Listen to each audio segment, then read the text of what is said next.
Hi friends, ಈ ಕಾಯಿ ನೋಡೋದಕ್ಕೆ ಅವರೆಕಾಯಿ ಥರ ಕಾಣಿಸುತ್ತೆ. ಆದರೆ ಇದನ್ನು ನಮ್ಮ ಹಳ್ಳಿ ಕಡೆ ನೆಲ್ಲವರೆಕಾಯಿ ಅಂತ ಕರೀತಾರೆ. ಇದನ್ನು ಮನೆ ಹತ್ರ ನಾವು ಸ್ವಲ್ಪ ಜಾಗದಲ್ಲೇ ಕೂಡ ಬೆಳ್ಕೊಬೋದು.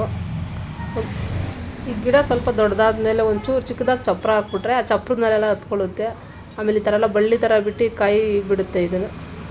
ಇದರಿಂದ ಏನು ಉಪಯೋಗ ಅಂತ ಇದರಿಂದ ಏನು ಮಾಡ್ತಾರಕ್ಕ?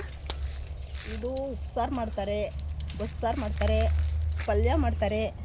ಚಪಾತಿಗೆ ಪಲ್ಯ ಮಾಡ್ಕೊಬೋದು, ರೊಟ್ಟಿಗೆ ಪಲ್ಯ ಮಾಡ್ಕೊಬೋದು. ಹಂಗೆ ನಮಗೇನು ಇದ್ರ ಬಗ್ಗೆ ಇದಕ್ಕೇನೇನು ಗೊಬ್ಬರ ಹಾಕಿದ್ದೀರಾ? ಇದು ಎಲ್ಲ ಇದು ಸಗಣಿ ಗೊಬ್ಬರ, ಆರ್ಗ್ಯಾನಿಕ್. ಇಷ್ಟು ಕಾಯಿ ಸಿಕ್ಕೈತೆ. ಇದೆಲ್ಲ ತರಕಾರಿ ಅಂಗಡಿ ತೊಗೊಬೇಕಾದ್ರೆ ಅರ್ಧ kg.